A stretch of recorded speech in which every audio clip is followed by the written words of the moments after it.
e fui preparado, a partir do momento em que eu nasci, eu fui preparado para viver em sociedade. Então, toda a minha vida social, ela é fruto de um processo de aprendizagem. Eu aprendi a viver em sociedade. Para eu aprender a viver em sociedade, esse aprendizado passou pela transferência de padrões que o grupo onde eu nasci possui. Foi um processo de transmissão de padrões que o grupo onde eu nasci consolidou ao longo da sua existência.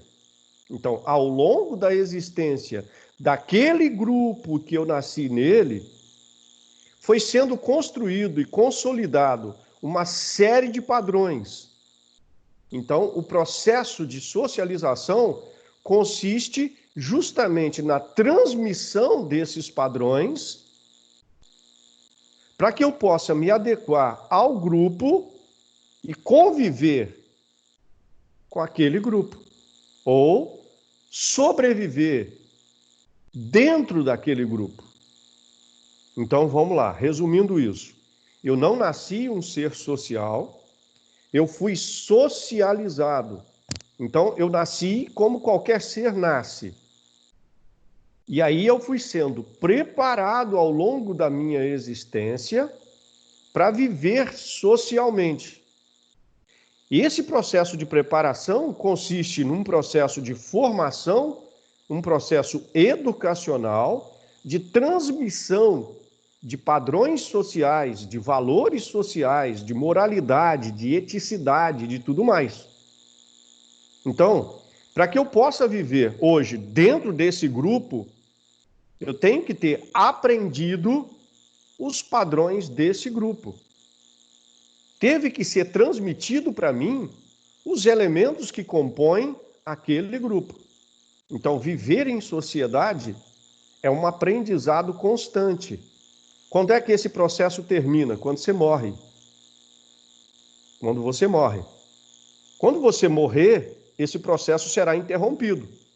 Mas até a sua morte, você vai ser adequado a viver nesse grupo social. Vamos dar um exemplo bem prático para vocês. O que está acontecendo nesse momento, por exemplo, no meu ambiente de sala de aula. Eu tenho quase 30 anos de sala de aula. De repente, nesses quase 30 anos, nos meus últimos meses, a sala de aula foi totalmente reformulada. Eu tive que aprender novos padrões. Eu estou aprendendo novos padrões, novos princípios, novas formas de comunicação. Estou tendo que aprender tudo isso. Ou seja, de novo, eu estou tendo que me adequar ao grupo para que eu possa sobreviver dentro daquele grupo.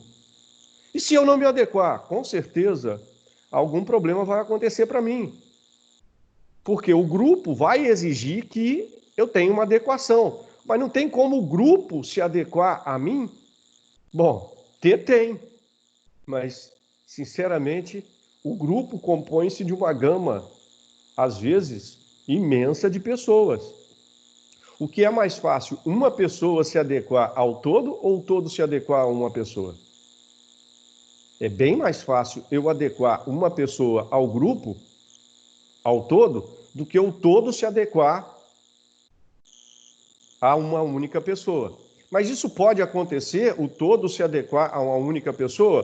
Pode, mas geralmente isso é um jogo de interesses. Com certeza, o grupo vai avaliar os padrões que você está propondo, e ao avaliar os padrões que você está propondo, o grupo vai avaliar se é melhor, se traz mais benefícios, se eles são mais úteis do que aqueles padrões que ele possui. Se o grupo julgar que aqueles padrões que você está trazendo e propondo são melhores, com certeza o grupo vai começar a lutar para adaptar aquilo.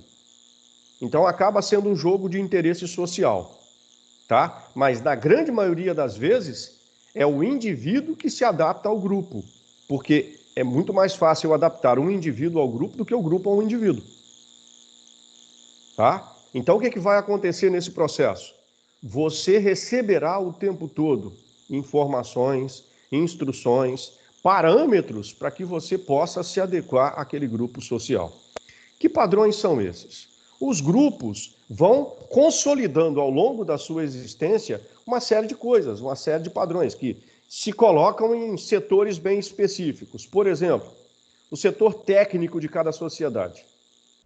Praticamente cada sociedade, se não tem um modelo próprio, mas vai se adequar a um estilo de técnica, a um tecnicismo. Esta técnica tem que ser transmitida aos membros do grupo. Então, são os padrões técnicos que são transmitidos aos membros do grupo para que o grupo possa conviver dentro de uma harmonia técnica. Tá? Se esses padrões não são aceitos, começa a ter problemas sociais, tá? Divergências sociais. E aí a tendência é o grupo rachar, o grupo acabar, ou formar, separar em novos grupos e tudo mais. Tá? Então, o processo de transmissão nos leva à adaptação ao ambiente técnico. Tem uma outra coisa que é interessante, que é bem interessante. Professor, meu celular está acabando a bateria e eu estou tentando entrar pelo computador. Você é quem? O Gabriel Mota? Sim, sim. Tá, então tá bom. Estou te aceitando aqui de volta. Beleza. Outra coisa, pessoal. A forma com que nós tratamos o meio ambiente, o nosso meio ambiente, isso também é a forma com que o grupo, ou seja, se você desrespeita o meio ambiente, você tende... É porque, na verdade, o grupo em que você está inserido te ensinou isso. Tá? Então, são transmitidos padrões ambientais, nós recebemos padrões ambientais, nós recebemos padrões técnicos, então essa técnica que o grupo consolidou, isso tem que ser transmitido a você. As tecnologias e os seus usos também são padrões. Tá? Então tem que ser transmitido aquela base tecnológica, a forma de utilização dessa tecnologia. Então, por exemplo, se você tem o hábito de usar a tecnologia para fins escusos, por exemplo, de uma certa maneira, o grupo foi permissivo com esse tipo de comportamento seu. Tá? Porque o grupo é que transmite padrões. O grupo te dá esses padrões de utilização também. Os costumes, cada grupo tem um conjunto de costumes e eles irão transmitir esse conjunto de costumes para você, para todos os membros. A cultura é um dos elementos mais importantes em qualquer grupo social e ela tem que ser transmitida, tá? E ela é transmitida como? A partir da linguagem e da capacidade de comunicação. Então, cultura, linguagem e comunicação andam de braços dados. E os padrões de linguagem e os padrões de comunicação também têm que ser transmitidos a você. E, por fim, crenças, religiosidade e tudo mais, isso é parte de um grupo, tá?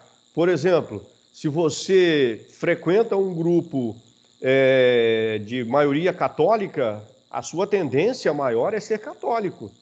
Por quê? Você vai conviver com padrões católicos muito mais do que com padrões, por exemplo, protestantes. Tá? Segundo, sentimentos. Até a forma de você manifestar sentimentos, é um processo de transmissão dentro desse processo de socialização. Então vamos lá, consolidando mais essa parte. O processo de socialização é um processo de construção do ser humano por meio de transmissão de padrões ambientais, técnicos, tecnológicos, de costumes e hábitos, de cultura, de linguagem, de comunicação, de crenças e de sentimentos.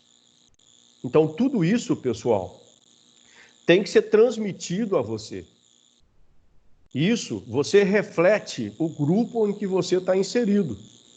Você vai refletir o grupo em que você está inserido, tá? Socializar, então, é adquirir o conhecimento necessário para viver dentro daquele determinado grupo social e, ao mesmo tempo, saber utilizar aquele conhecimento necessário dentro daquele grupo. Então, o processo de socialização é justamente esse parâmetro. Aprender. Eu estou sempre aprendendo. Tá? Vai chegar um momento que eu vou passar a transmitir. Na verdade, quando você adquire determinada consciência do processo, você começa a ser transmissor também. Tá? Chega um ponto que você vai só transmitir. Não. É impossível você apenas transmitir. Você vai começar, dependendo do seu grau de consciência, você vai começar a ser um transmissor em função dessa consciência que você tem. Mas o grupo, ele sempre terá algo a transmitir para você. Então você nunca é apenas transmissor. Você será sempre um receptor também. Tá? É o exemplo que eu acabei de dar lá no início da aula. Tá? Depois de 30 anos numa sala de aula, você começa a pensar o seguinte: ele já sabe tudo, ele já tem tudo, né? Não. De novo, eu estou tendo que me adaptar, eu estou tendo que buscar novos conhecimentos, eu estou tendo que buscar nova fundamentação, ou seja, novos padrões estão sendo estabelecidos.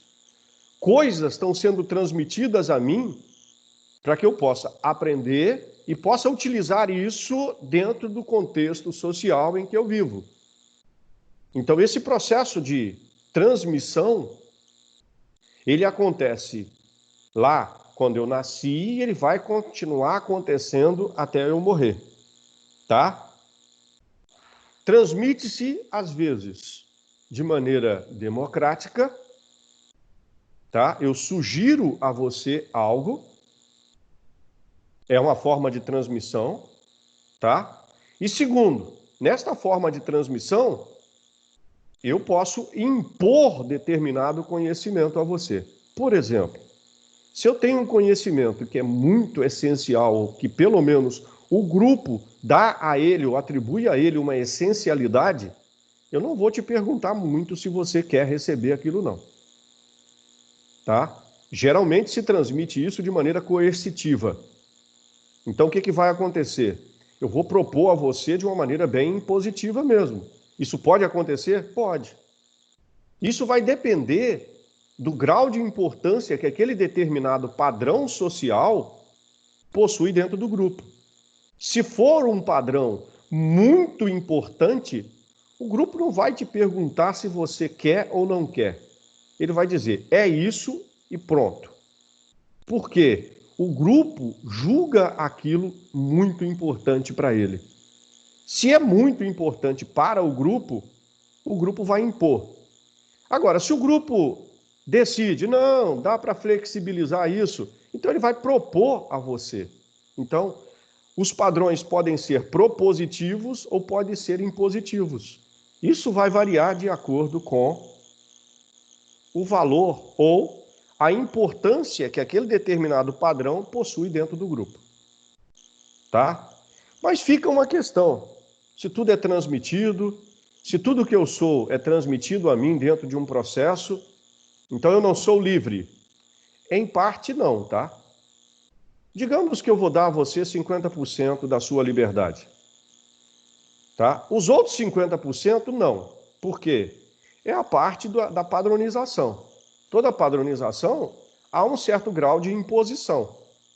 Então, nesse processo de vida em sociedade, em parte, você é livre. Na outra parte, não. Por quê? Se eu transmito padrões, há uma carga impositiva nesses padrões. Tá? Agora, é claro que eu vou trazer aqui para você, são novos padrões de sala de aula. Você é obrigado a aceitar? Não. O processo de socialização não tira de você o livre-arbítrio. É claro que ele vai impor algumas condições. Aí, lembra da imposição? O livre-arbítrio, ele nunca será tirado de você. Você sempre será livre. Você sempre terá o seu livre-arbítrio. Tá, você está propondo essa sala de aula agora. E se eu não quiser? Você pode escolher. É o seu livre-arbítrio. Ah, eu não quero esta sala de aula. Eu quero um outro modelo de sala de aula. Bom, eu sinto muito. Mas o grupo fechou que esse é o modelo. Aí eu tenho liberdade para não querer? Tenho. Mas o que vai acontecer? Teoricamente, o grupo vai começar um processo de isolamento. Se você insistir, por exemplo, naquilo que vai contra a estabilidade do grupo, o grupo tende a isolar você até certo ponto. Até certo ponto, o grupo vai propor um determinado grau de isolamento a você. Isso a gente chama de consequências do livre-arbítrio. Você é livre. Eu posso escolher. Tá, mas até certo ponto. Porque o grupo vai julgar a estabilidade dele. Se aquela sua rebeldia ou seu livre-arbítrio coloca em xeque a estabilidade do grupo, na verdade você tende a ser excluído, você tende a ser colocado de uma certa maneira para fora, tá? Ou cria-se em torno de você um certo grau de isolamento. Beleza? Eu estou aceitando o Eike. Eike. Tudo bem? Uhum. Mas vamos chegar mais cedo, tá? A aula está quase terminando já, Eike. Você tem que começar a chegar um pouquinho mais cedo. É que eu não tava conseguindo entrar, não, professor. Beleza? Vamos Beleza. esforçar aí para a gente chegar um pouquinho mais cedo. A aula está quase terminando. Uhum. Tá? Bom, então vamos fechar isso para eu abrir para vocês para as perguntas. Aprendemos tudo? Tudo que nos é transmitido, nós somos capazes de aprender. É claro que eu posso filtrar, tá? Na verdade, dentro de um grupo social, cada geração irá estabelecer aquilo que é importante para ela. Então, eu posso aprender tudo? Tudo dentro do possível. E, na verdade, tudo aquilo que o grupo determinou que é importante. E mesmo assim, eu tenho o livre-arbítrio de não querer aquilo. Certo? É claro que há as consequências pelas minhas escolhas. Eu vou fazer uma determinada escolha. Ao fazer essa determinada escolha, eu posso entrar em atrito com os padrões estabelecidos pelo grupo. Isso pode ser um sintoma que poderá provocar o meu isolamento. Então, o grupo vai me transmitir tudo que ele julga suficiente, necessário ou importante. Então, socializar é transmitir aquilo que o grupo consolidou como importante. Quanto mais tempo um grupo possui de vida, mais tradicional ele se torna. Ou seja, à medida que nós vamos consolidando certezas, nós vamos estabelecendo tradições. Estas tradições vão se fixando. E no processo de fixação dessas tradições, vão se estabelecendo padrões que se tornam cada vez mais enraizados.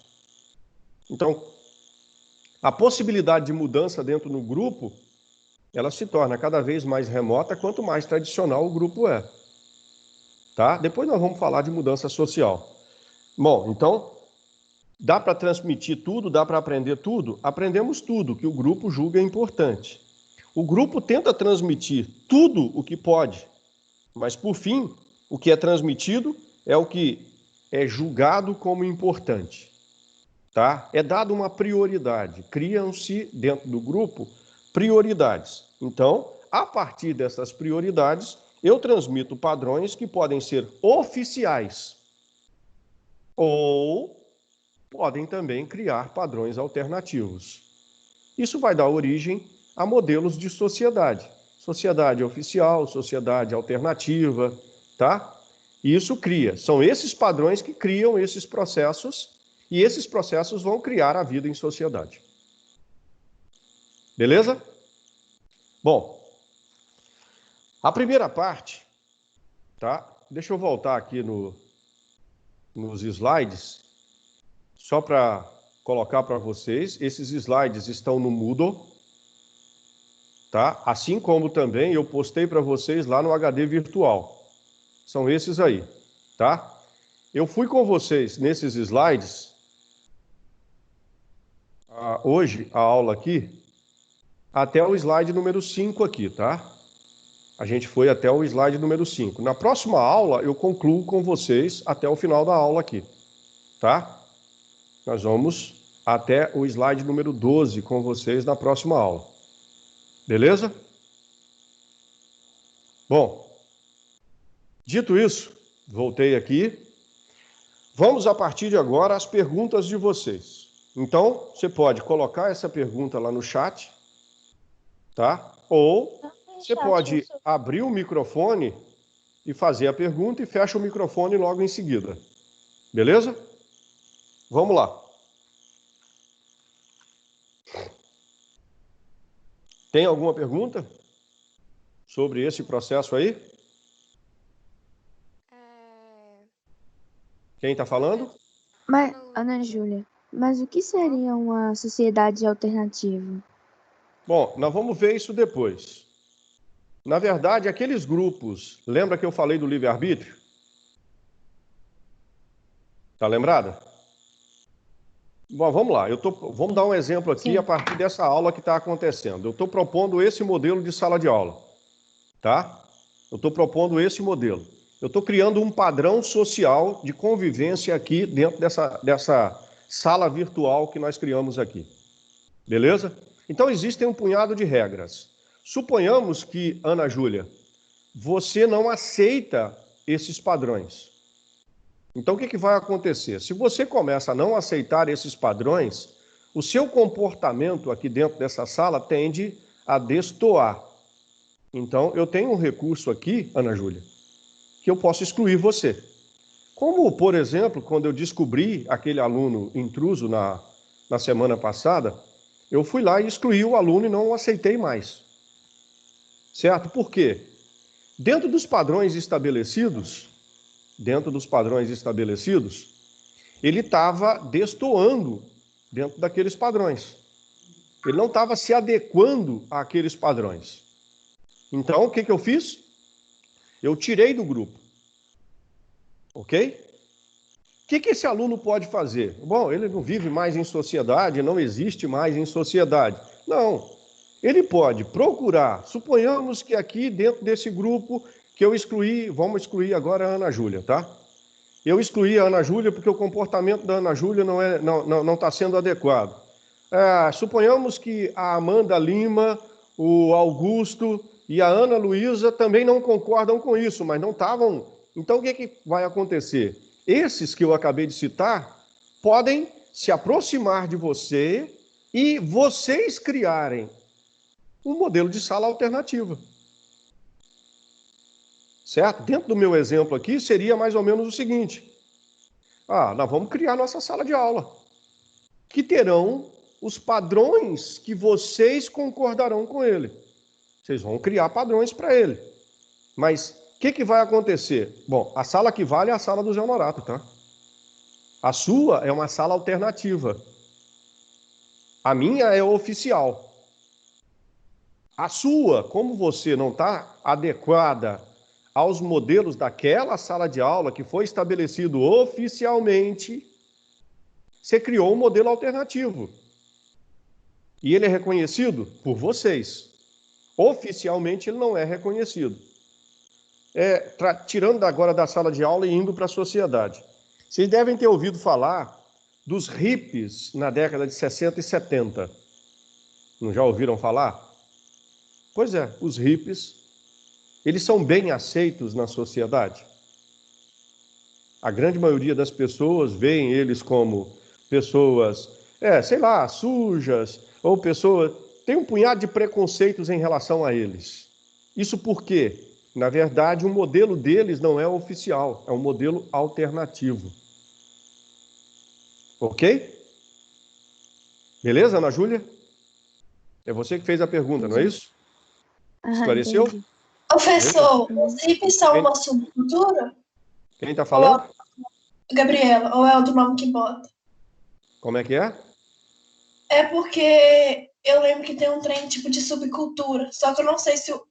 Isso nós vamos trabalhar um pouquinho mais à frente. Tá. Depois eu vou trabalhar a subcultura com vocês. Mas subcultura não tem nada a ver com sociedade alternativa, não. Deixa eu só de maneira bem rápida, esclarecer isso. Subculturas são, na verdade, toda cultura ela é dividida num punhado de partes. Está aqui uma cultura. Uma cultura. Eu tenho aqui partes. Cada parte que compõe a cultura é uma subcultura. Tá? O conceito de subcultura é a divisão, toda cultura ela possui uma série de partezinhas. Cada parte que compõe uma cultura é uma subcultura. Depois a gente vai especificar isso melhor para vocês. Tá bom, Gabriela? Obrigada. Beleza? Beleza. Mais alguma pergunta, pessoal? Professor, Oi, quem está falando? Ana Luísa. Ana Luísa. Então, o que seria, de certa forma, um ser antissocial? O antissocial, dentro desse processo aqui, é aquele que não se adequa às regras de sociabilidade. Ou seja, o antissocial, geralmente, ele é a causa da própria exclusão. Ele se exclui. Certo? Ele não se vê dentro daquele grupo social. Tá? Ele tem tendências ao isolamento, essas coisas todas. Nem todo isolamento é antissocial. Todos nós teremos aqueles momentos de isolamento. A gente chama isso na psicologia de eu comigo mesmo. Tá? Você sempre vai ter isso. Tá? E tem um detalhe até importante, tá? Todos nós conversamos com nós mesmos. Você pode observar que de vez em quando você se pega falando sozinho. Correto?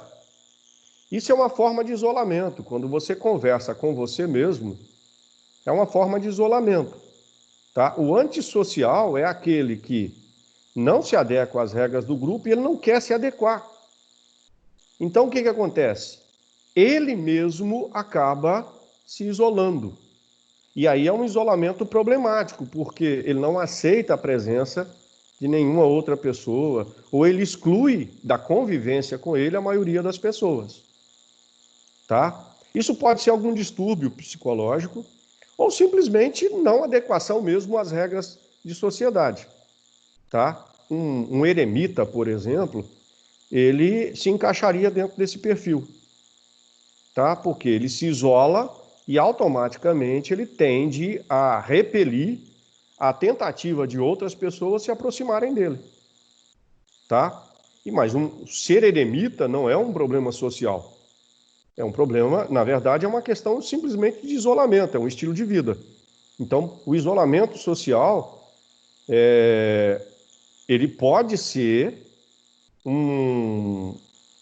uma escolha da pessoa, mas o antissocial, ele passa pela não aceitação do processo de sociabilidade. Tá? E aí isso pode levar a problemas mais graves dentro do processo de socialização. Ok? Mais alguma pergunta?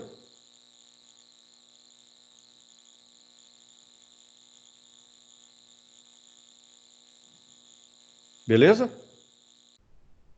Então é o seguinte, como eu tenho que a partir de agora abrir uma sala, fechar essa sala para abrir outra sala, eu vou agradecer a vocês a presença de vocês, tá? Muito obrigado. Nós tivemos aí alguns alunos faltosos ainda, se vocês puderem, comuniquem a eles, fazendo um favor para ficarem atentos às aulas, tá? Eu sempre vou mandar, por enquanto, o link no grupo da turma, então fiquem atentos lá, beleza? O material está postado no Moodle e no HD virtual, se você não conseguir abrir em um, você consegue abrir no outro. E no mais, muito obrigado a vocês e até a próxima. Um abraço. Tchau, professor. Tchau. Tchau, professor. Tchau, Tchauzinho. bom dia. Bom dia. Tchau. Tchau.